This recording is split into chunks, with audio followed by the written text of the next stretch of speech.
Hey, good morning. Good morning. Welcome to our today's podcast, episode 4, everyone. This is, bro. Let's talk about it. Who do we have today? We have our special guest, Anita Rose, who's an artist and a musician. Anita, you want to tell everyone about yourself? Sure. So my name is Anita Rose. I sing, and I'm also a mother. She doesn't look like one, eh? She doesn't. Yeah, I do. I wear many hats. But I'm just so thankful to have you guys, bring me on the show today. There's a lot of things that I felt that need to be talked about, and I felt that it was time for me to talk about it from my perspective, and maybe there's people that I can help out there that are struggling with the same things that I have struggled with. She's showing you that she's like all of us. She's like you if today's topics relate to anything you've had on your mind. And I'm sure there's a lot of you that will relate to this. This is all, again, warning, trigger warning, I'm just letting you know. But this is all love. Absolutely. So what's one of the topics that we'd like to start off with? Let's talk about drugs and overdose. Yeah, well, I can speak to that.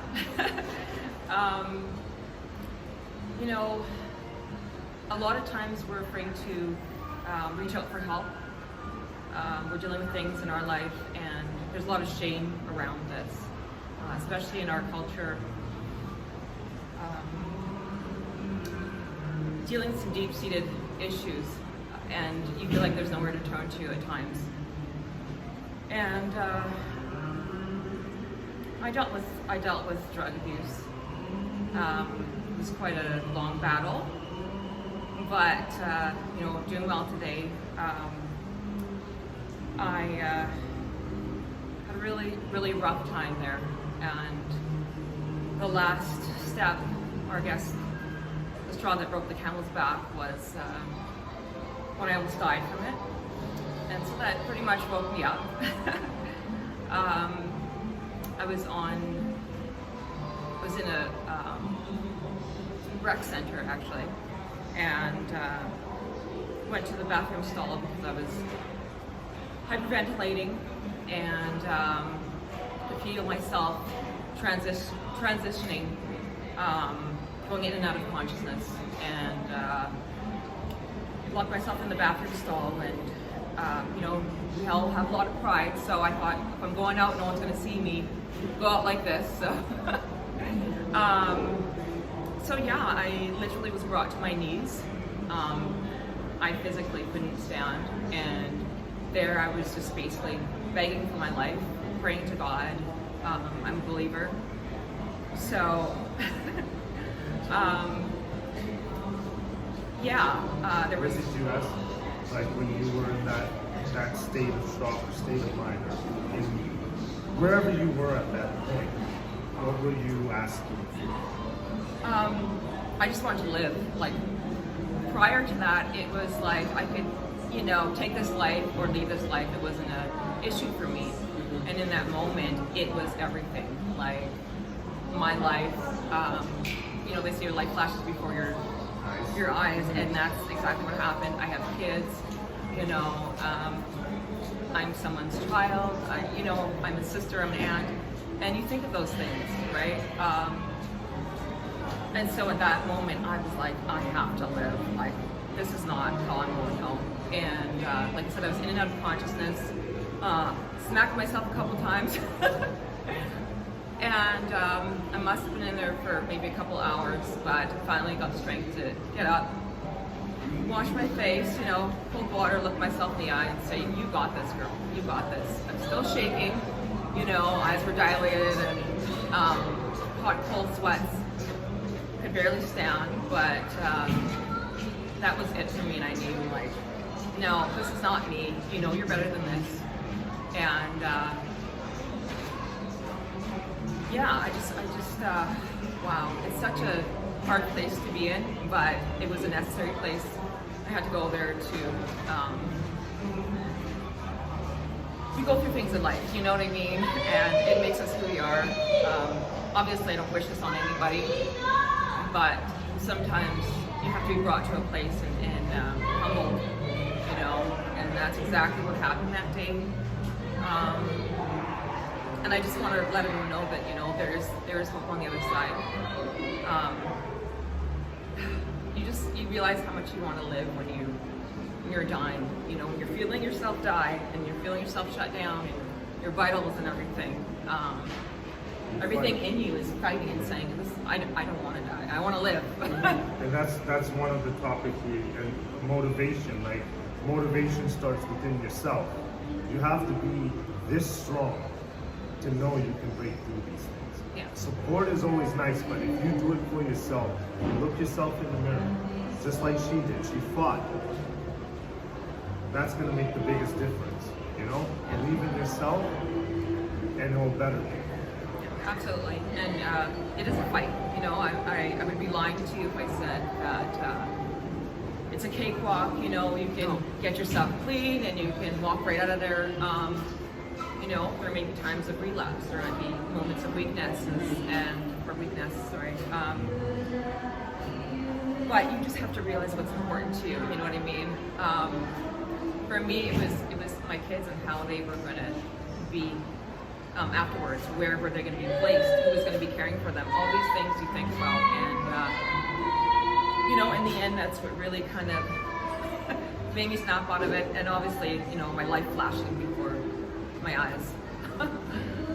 That was a pretty big eye opener for me. Well, but look at you today, right? You fought through it. It's amazing. Like, I've been doing her hair. I've done her hair 2 times already. You might recognize her from my hair videos. I always post up fun hair. She is one of the most amazing people I know. I've made a true friend out of so much.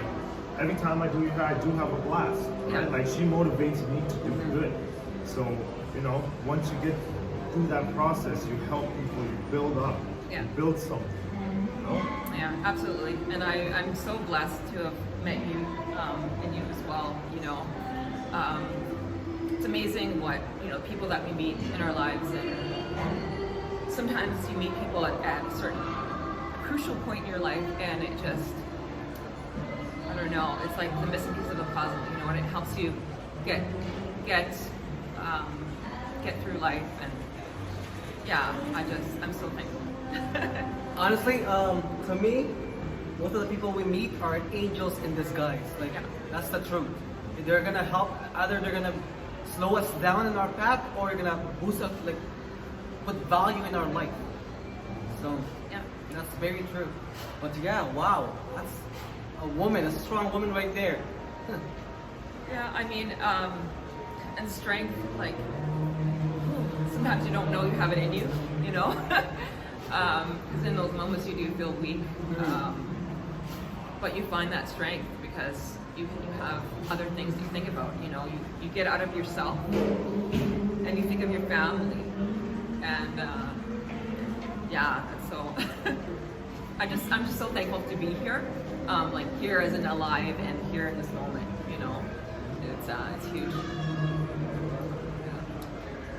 That the strength that takes, like, that's why we have her here. Like, we want to show everyone that there is a possibility. No, right? it's not impossible, bro. Yeah, it's It's not impossible. Like, I mean, let me It's give you hard, let me but give you an that's example. what it is. Now, I've been distributing drugs for 10 years in Toronto when I was like young, right?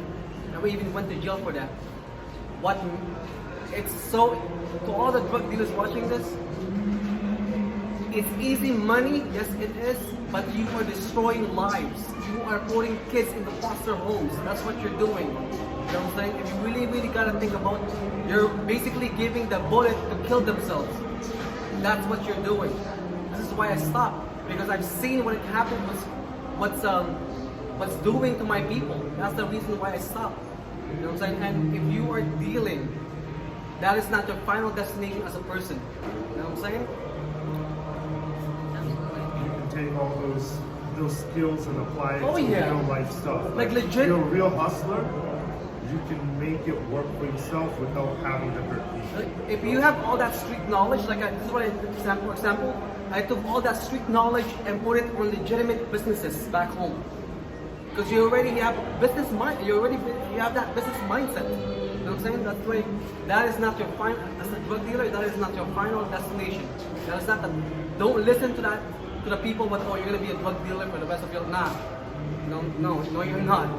Turn that knowledge into power and use that to help people better yourself and help people. Instead of hurting people, multiply that and help. Yeah. That's why half of us stuff doing the stuff we do. We're trying to better ourselves. We're still in that process, but when you do that, it actually does make you feel good, right? You feel like you've won, you helped someone, you've made a difference. Yeah. You didn't destroy it. And also, staying positive. It may sound redundant. Everyone tells you stay positive, and in certain cases it's hard to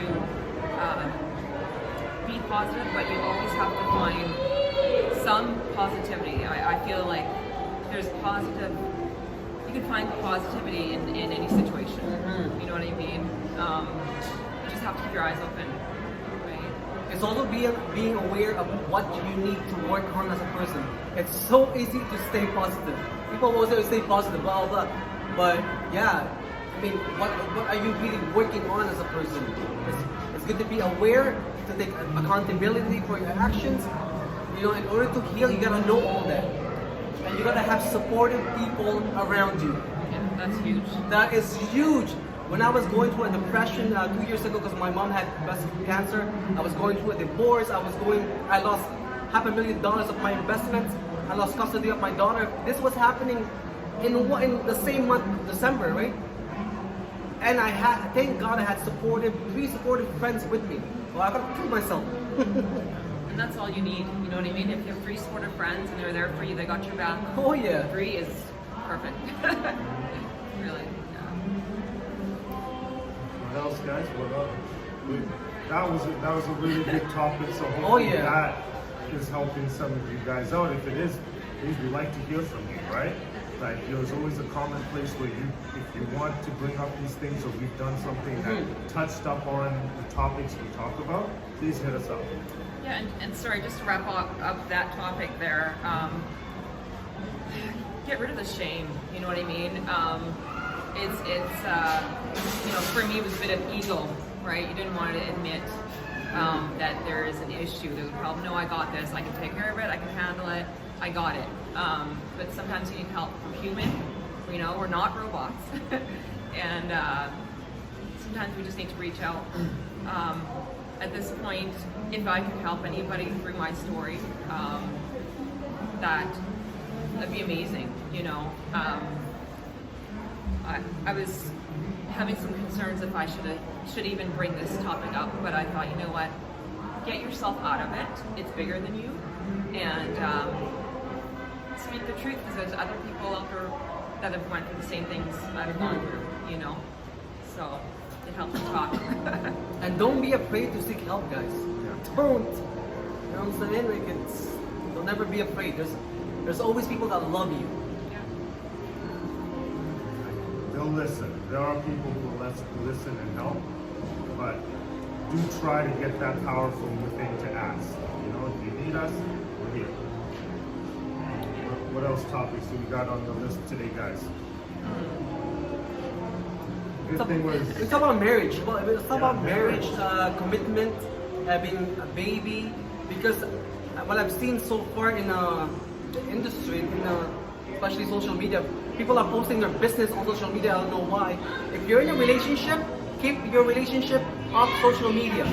Nobody needs to know your business. You know what I'm saying? Because it's all social media is all fake. It's not real. It's not real at all. People are. This is the problem. This is why we have so many people killing themselves, because they're posting happy pictures on social media, but they're really depressed of it. You know what I'm saying? Like I want to talk about marriage and having kids. It's a commitment.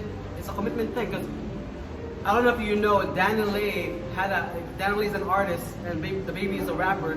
Daniel they were dating for I think for a year now, and Danielle had investments of houses and stuff like that, and she sold that and moved to the baby's place, and then I think 2 weeks ago she got kicked out while she had a 3-month old baby, and the baby was saying she was a side chick. Like, and yeah, how can you call someone a side chick when you have a baby with them, when you were with them for a year? You know what I'm saying? That's a narcissism. That's very toxic. You know, like, well, my point is, if you made investments for yourself, if you are working like to be a better person, don't drop all of that for that person. Don't do that. Never do that. And you barely know. You can't really call it love if you've been together for 5 months or a year. That's all. That's honeymoon phase. You don't really get to know that person really well. Yeah. You know marriage really well. I've been married. I'm divorced now, but you're married. Oh yeah. I'm sure you have a lot to say about that. married. You have married. You have kids. I have kids as well. I have a kid as well. Yeah, you know, it's a different story. Playing house versus, you know, being in a committed relationship, being married and having kids, and, you know, waking up at 3 o'clock in the morning and losing sleep. Talk your shit, girl. You know, Talk your shit. It's tough. It's not a cakewalk. You know what I mean? There's times where you want to strangle each other, right? It doesn't matter as much as you love each other, and you know, like you said, there's a honeymoon phase. There's so much. So let's take them through the step. Like, you're the one, you're married, so we want to hear your experience of everything, and we want you to talk some shit for our favorite moms. You know? Talk some shit to the men. To the men. Well, To the men. Remind the men too what our moms do. Because yo, the woman is the one that's carrying the baby for 9 months, bro. yeah. You know, obviously it takes two, but I will say that in my personal experience, you know, there's times, and I'm sure I can speak for the women out there as well, that we feel overlooked.